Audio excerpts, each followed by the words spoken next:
여호수아 3장 말씀을 같이 나누겠습니다. 요단강을 또 막아서 마른 땅으로 건너게 하시는 하나님의 이적, 기적에 대해서 오늘 말씀에 나타나 있습니다. 장소는 이제 시딤에서 아카시아 나무가 무성한 그 시딤에서 요단 강가로 옮겼습니다. 그래서 3일 후에 제사장이 언약궤를 메고 앞서 가거든 백성들은 채비를 해서 준비를 해서 그 뒤를 따르라고 그렇게 관리들이 온 백성들에게 돌아다니면서 명령을 하달을 했습니다. 그리고 난 다음에 이제 여호수아가 백성들 앞에 말합니다. 여러분 자신들을 성결케 하십시오. 내일 여호와께서 기이한 일을 행하실 겁니다. 라고 선포합니다. 제사장들이 언약궤를 메고 백성 앞에서 나아가라고 하나님께서 명령을 주셨고, 또 하나님은 이제 하나님이 주신 명령을 여호수아는 그대로 백성들에게 또 제사장들에게 지도자들에게 전달을 하게 됩니다. 이 계통을 잘 이해를 하셔야 됩니다. 그래서 여호수아는 하나님의 명령, 뜻을 수행해 나가는 방법을 우리에게 가르쳐주고 있는 리더십의 교훈이 될 수 있는 좋은 어떤 책이라고 할 수 있겠습니다. 오직 리더는, 교회 안에서 리더는 하나님의 명령을 받아서 그 명령을 전달하고 그것을 성취해 나가는 데 핵심이 있지 자기 뜻을 펼치는 곳이 아닙니다. 교회는. 그래서 하나님의 뜻을 성취해 나가기 위해서 항상 하늘을 봐야 되고 하나님의 음성에 귀를 기울여야 되고 지도자가 늘 하나님께로부터 가까이 있어서 하나님의 명령을 받아 모든 일들을 이끌어 나갈 수 있도록 기도해 줘야 됩니다. 그것이 어그러지게 되면 교회는 그냥 세상 단체가 돼버리고 세속적인 그런 기관이 돼버릴 수밖에 없습니다. 그래서 생명처럼, 생명의 끈처럼 바로 하나님과의 관계성을 놓치면 안 되겠습니다. 그래서 하나님의 역사를 이루는데 우리가 갖춰야 할 것이 있다면 성결한 것, 하나님 앞에 우리 자신을 성결케 하는 것에 있습니다. 왜? 하나님이 거룩하니 우리도 거룩해야 된다라는 겁니다. 그 말은 우리의 모든 것은 항상 하나님을 향하여 있고 하나님을 닮아가고 하나님의 뜻을 수행하는 것 그 자체가 바로 우리의 거룩함이고 성결함인 거예요. 교회가 거룩하고 성도가 거룩한 것은 그 속에 있는 하나님 때문이지 자신의 의도 아니고 자신의 선도 아닙니다.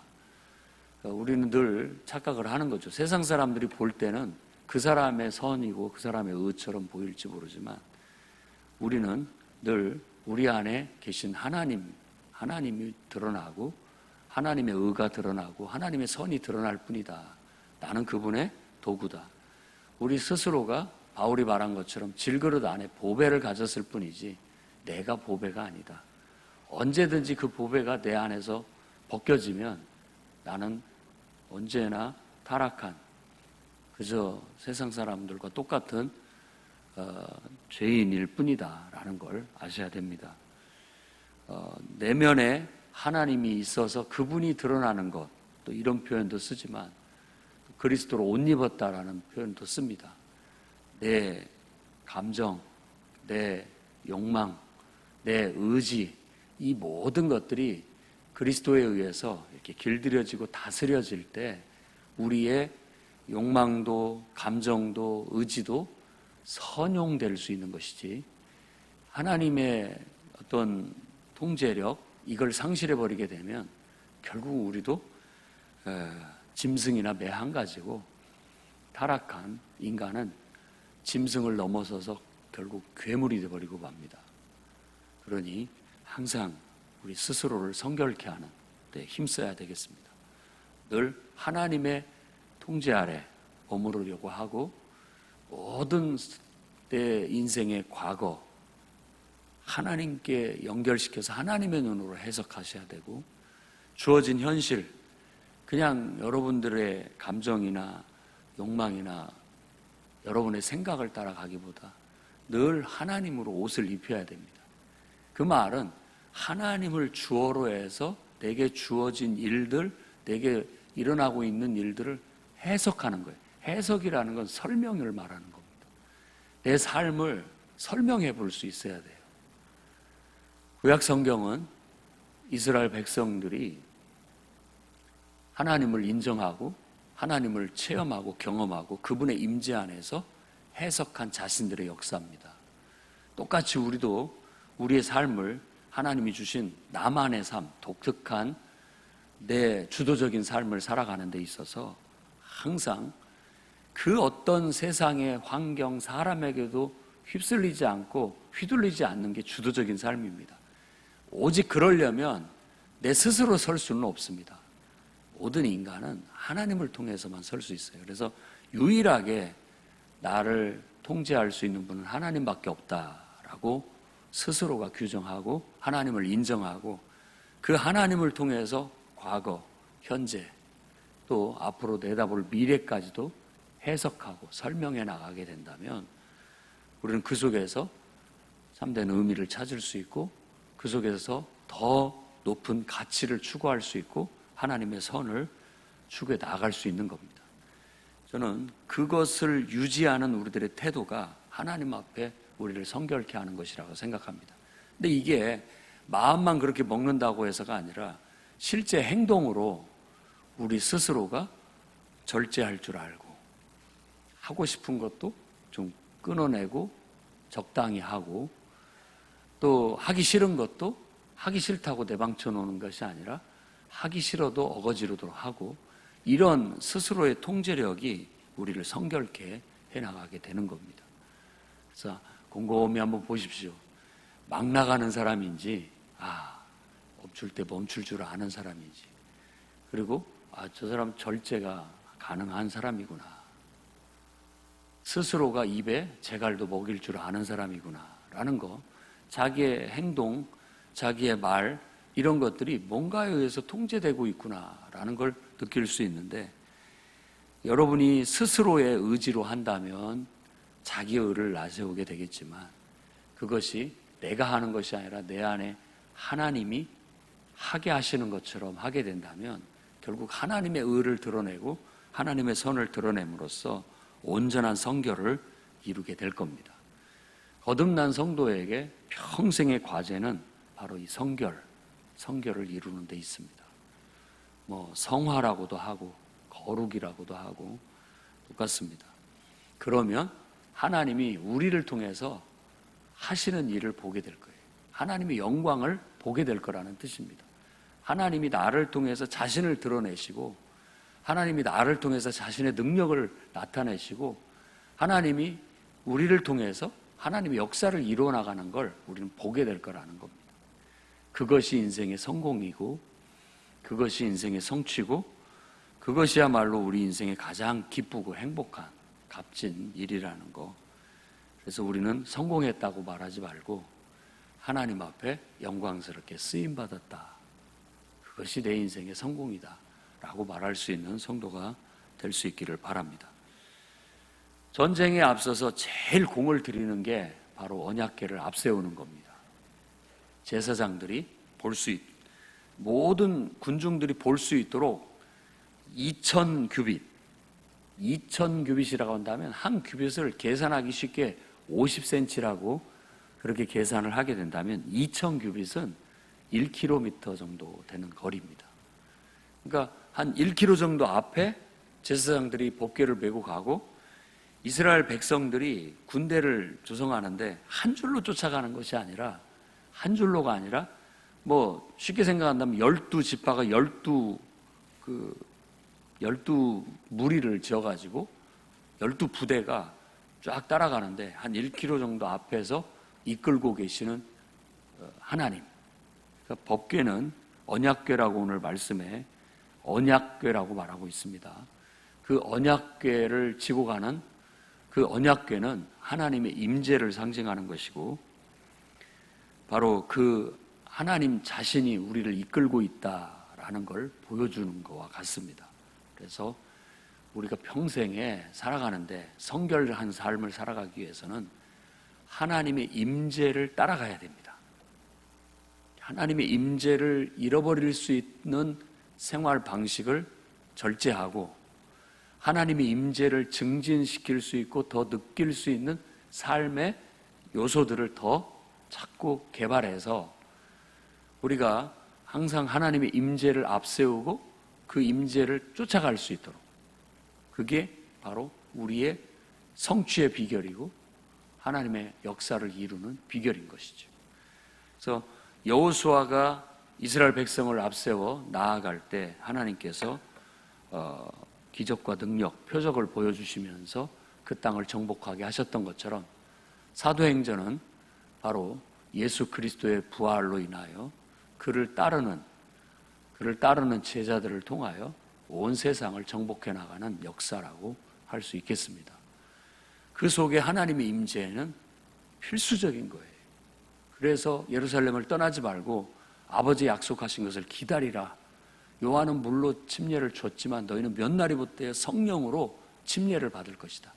그래서 성령의 지배를 받게 될 것이고 성령의 강한 불 같은, 그리고 성령의 급하고 강한 바람 같은 그런 능력을 힘입어 너희들이 내 증인이 될 것이다 라고 그렇게 말하고 있는 겁니다.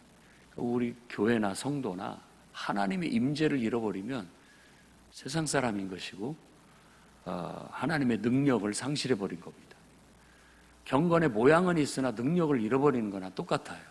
교회는 다니고 있으나 하나님의 능력이 없고 하나님의 역사도 경험하지 못하는 그저 무능력한 하나님 백성이 돼버리고 만 겁니다.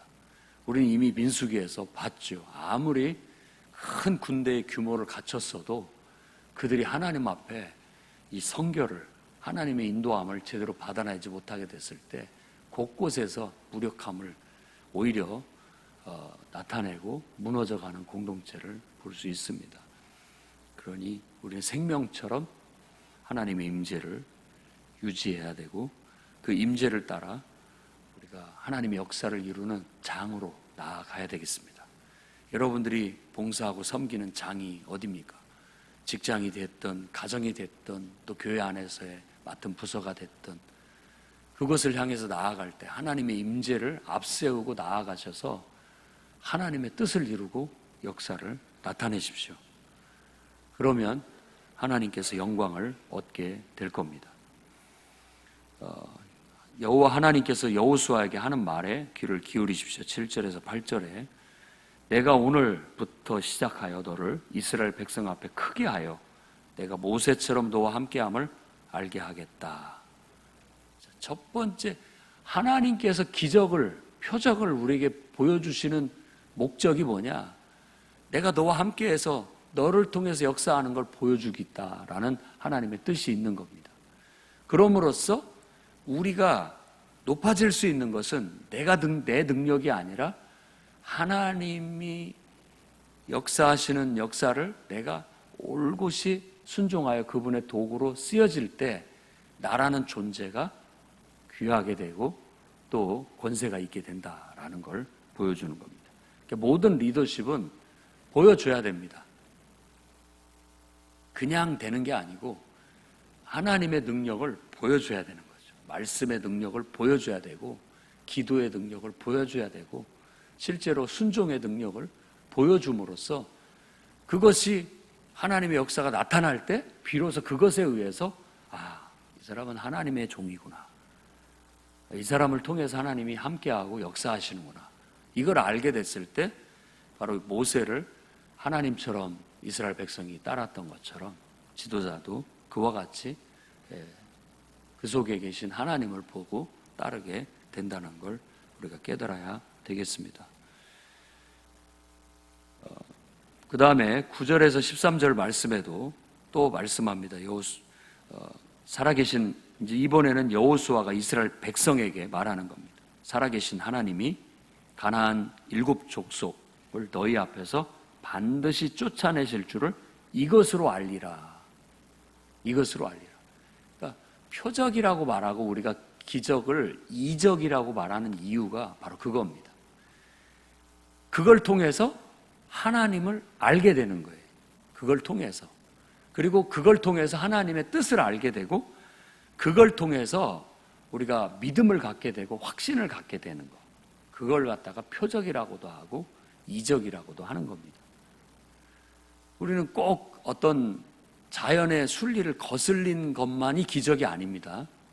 순리를 거슬리는 게 아니라 어떤 자연의 섭리 속에서 특별한 일을 보는 거예요. 특별한 일. 특별한 일. 다른 사람에게는 의미가 없을지라도 나한테는 특별한 일일 경우가 있을 수 있습니다. 예를 들어 비가 내리는데 내가 비가 오지 않도록 기도를 했어요. 비가 안 왔어요. 그냥 비가 왔다가 안 올 수도 있지만 나에게는 특별히 그때 비가 오지 않도록 하나님께서 이적을 나타내 주신 거예요. 이적을. 그런 것들을 표적이라고 합니다.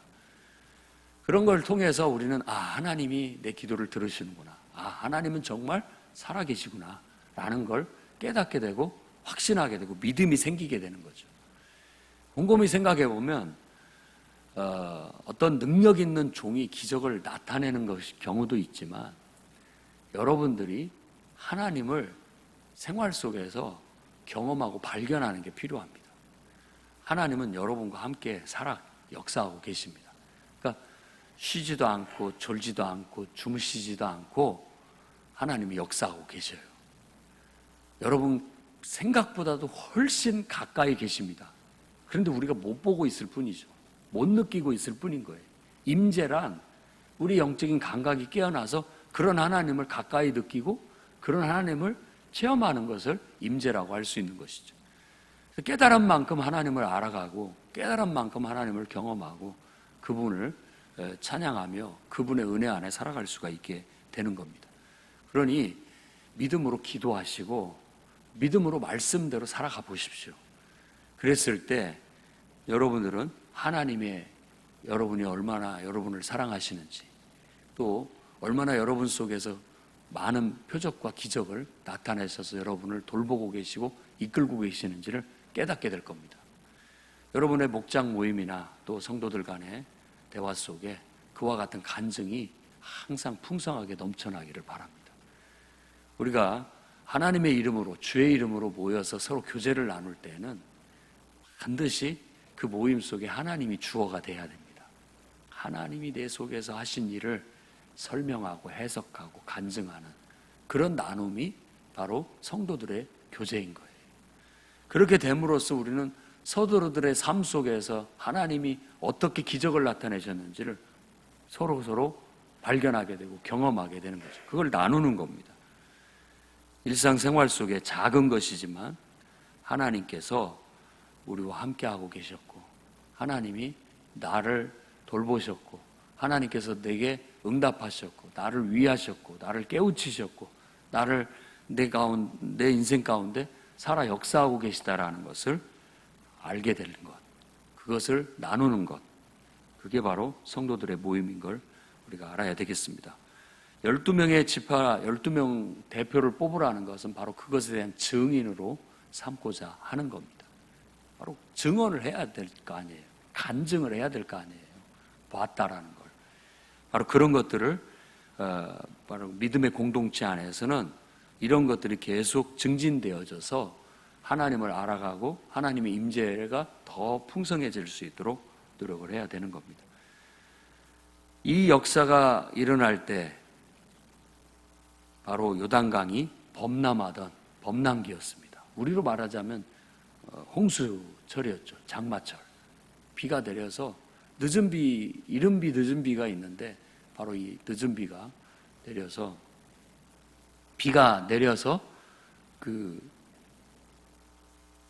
넘쳐 흐르던 추수 때라고 그렇게 얘기를 합니다.